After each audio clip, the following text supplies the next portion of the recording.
സ്ഥാനാർത്ഥി പട്ടിക റിപ്പോർട്ടറിന്. സിറ്റിംഗ് MLA-മാരിൽ പെരുമ്പാവൂർ, പാലക്കാട്, തൃപ്പൂണിത്തുറ ഒഴികെ മുഴുവൻ MLA-മാരും മത്സരിക്കും. നമുക്ക് ആ സ്ഥാനാർത്ഥി പട്ടികയുടെ ചിത്രം ഇപ്പോൾ തെളിഞ്ഞു വരികയാണ്. നമുക്ക് ആ പേരുകളൊന്ന് പരിശോധിക്കാം. കൊടുങ്ങല്ലൂരിൽ OJ ജനീഷ് സ്ഥാനാർത്ഥിയാകും. തൃത്താലയിൽ VT ബൽറാമാണ് സ്ഥാനാർത്ഥിയാകാൻ പോകുന്നത്.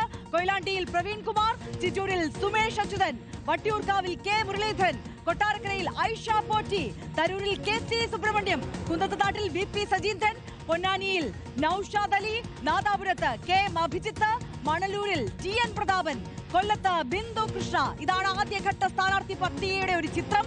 നോബൽ വാരിക്കാരൻ വിവരങ്ങളുമായി ദില്ലിയിൽ നിന്ന് നമുക്കൊപ്പം ചേരുകയാണ്. നോബൽ, ആദ്യഘട്ട സ്ഥാനാർത്ഥി പട്ടിക കോൺഗ്രസിന്റെ ഇതാ പുറത്തു വന്നിരിക്കുന്നു. പേരുകൾ, വിശദാംശങ്ങൾ. ആര്യ, കോൺഗ്രസിന്റെ ആദ്യഘട്ട സ്ഥാനാർത്ഥി പട്ടികയ്ക്ക് ഇന്നിപ്പോൾ കേന്ദ്ര തെരഞ്ഞെടുപ്പ് സമിതി അംഗീകാരം നൽകിയിരിക്കുകയാണ്. 31 സ്ഥാനാർത്ഥികൾക്കാണ് ഇപ്പോൾ ഈ ആദ്യഘട്ടത്തിൽ അംഗീകാരം നൽകിയിരിക്കുന്നത്. അതിൽ 19 സിറ്റിംഗ് MLA-മാരുണ്ട്. സിറ്റിംഗ് MLA-മാർ 19 പേർ മത്സരിക്കുമ്പോൾ നിലവിൽ എൽദോസ് കുന്നപ്പള്ളി പെരുമ്പാവൂർ MLA ആണ്. അദ്ദേഹത്തിന്റെ കാര്യത്തിൽ തീരുമാനം എടുത്തിട്ടില്ല. പാലക്കാട്, തൃപ്പൂണിത്തുറ എന്നീ മണ്ഡലങ്ങളുടെ കാര്യത്തിലും തീരുമാനം ഇല്ല. ബാക്കി IC ബാലകൃഷ്ണൻ അടക്കം 19 MLA-മാർ നിലവിലത്തെ അതാത് മണ്ഡലങ്ങളിൽ തന്നെ മത്സരിക്കും എന്നാണ് ഇപ്പോൾ കേന്ദ്ര തെരഞ്ഞെടുപ്പ് സമിതി തീരുമാനം എടുത്തിരിക്കുന്നത്. ഏറ്റവും പ്രധാനപ്പെട്ട കാര്യം എന്ന് പറയുന്നത് 12 പുതിയ സ്ഥാനാർത്ഥികളെ കൂടി ഇപ്പോൾ ഈ കൂട്ടത്തിൽ പ്രഖ്യാപിച്ചിട്ടുണ്ട്. സിറ്റിംഗ് MLA-മാരല്ലാതെ 12 സ്ഥാനാർത്ഥികളെ കൂടി പ്രഖ്യാപിച്ചിട്ടുണ്ട് എന്നാണ്. യൂത്ത് കോൺഗ്രസിന്റെ സംസ്ഥാന അധ്യക്ഷൻ കൂടിയാണ് OJ ജനീഷ്. കൊടുങ്ങല്ലൂരിൽ അദ്ദേഹം മത്സരിക്കും.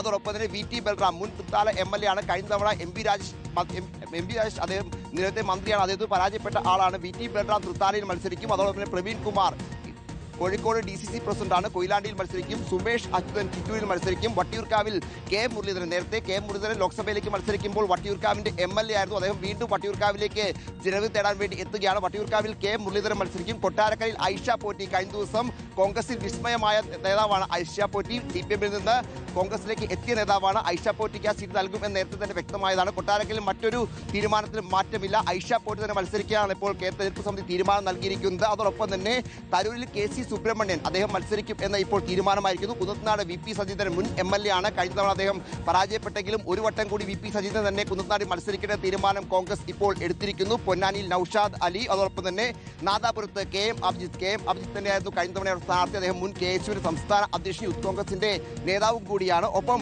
മണലൂരിൽ TN പ്രതാപൻ, അദ്ദേഹം ഇതിനോടകം തന്നെ ഓഫീസ് അടക്കം തുറന്ന് വാർ റൂം അടക്കം തുറന്നുകൊണ്ട് പ്രവർത്തനം ആരംഭിച്ചിട്ടുണ്ട്. മറ്റൊരു പേര് എന്ന് പറയുന്നത് ബിന്ദു കൃഷ്ണ. കൊല്ലത്ത് ബിന്ദു കൃഷ്ണ ഒരിക്കൽ കൂടി ജനവിധി തേടും എന്നാണ് ഇപ്പോൾ തീരുമാനം എടുത്തിരിക്കുന്നത്. അങ്ങനെ മൊത്തം 31 സ്ഥാനാർത്ഥികൾ മത്സരിക്കും എന്ന തീരുമാനം ഇപ്പോൾ കോൺഗ്രസ് ഹൈക്കമാൻഡ്, കോൺഗ്രസിന്റെ കേന്ദ്ര തെരഞ്ഞെടുപ്പ് സമിതി തീരുമാനം എടുത്തിരിക്കുന്നു. ഇന്നിപ്പോൾ ദില്ലിയിൽ ചേർന്ന യോഗത്തിലാണ് തീരുമാനം ഉണ്ടായിരിക്കുന്നത്. കേരളത്തിൽ നിന്ന് VD സതീശനും സണ്ണി ജോസഫ് യോഗത്തിൽ പങ്കെടുത്തു.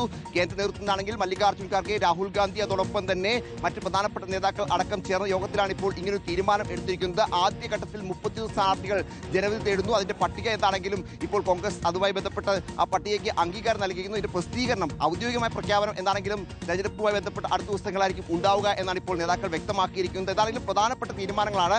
അത് ഏറ്റവും പ്രധാനപ്പെട്ട കാര്യം യൂത്ത് കോൺഗ്രസിന്റെ സംസ്ഥാന അധ്യക്ഷനടക്കം ഇത്തവണ മത്സരിക്കാൻ സീറ്റുണ്ട് എന്നതാണ്. കൊടുങ്ങല്ലൂരിൽ OJ ജനീഷ് യൂത്ത് കോൺഗ്രസ് സംസ്ഥാന അധ്യക്ഷൻ അടക്കം മത്സരിക്കും എന്നാണ് ഇപ്പോൾ എന്താണെങ്കിലും കോൺഗ്രസ് തീരുമാനം എടുത്തിരിക്കുന്നത്. സുപ്രധാനമായ വാർത്തയാണ്. എന്തായാലും കോൺഗ്രസിന്റെ ഇപ്പോൾ തെരഞ്ഞെടുപ്പുമായി ബന്ധപ്പെട്ടുകൊണ്ട് ആദ്യഘട്ട സ്ഥാനാർത്ഥി പട്ടികയ്ക്ക് കോൺഗ്രസ് അംഗീകാരം നൽകിയിരുന്നു. കഴിഞ്ഞ കുറേ ദിവസങ്ങളായി ദില്ലിയിൽ നമുക്കറിയാം മാരത്തൺ ചർച്ചകൾ തന്നെ ഉണ്ടായിരുന്നു. ഇന്നലെയും ഇന്നൊക്കെ വലിയ ചർച്ചകൾ തന്നെയാണ് നടന്നത്. ആ ചർച്ചകൾക്കൊടുവിലാണ് ഇപ്പോൾ ഒരു സംവാദത്തിലേക്ക് എത്തിയിരിക്കുന്നത്. അതേസമയം എൽദോസ് കുന്നപ്പള്ളി നിലവിലത്തെ പെരുമ്പാവൂർ MLA ആണ്. എൽദോസ് കുന്നപ്പള്ളിക്കെതിരെ ചില കേസുകൾ നിലനിൽക്കുന്നുണ്ട്. അത് മാത്രമല്ല AICCക്ക് എൽദോസ് കുന്നപ്പള്ളിയുമായി ബന്ധപ്പെട്ട് ചില പരാതികൾ ലഭിച്ചിട്ടുണ്ട്. ആ പരാതികളുടെ വിശദാംശങ്ങൾ പരിശോധിച്ച ശേഷം മാത്രമായിരിക്കും എൽദോസ് കുന്നപ്പള്ളിയുടെ കാര്യത്തിൽ തീരുമാനം എടുക്കുക എന്നാണ് ഇപ്പോൾ ഹൈക്കമാൻഡ് അറിയിച്ചിരിക്കുന്നത്.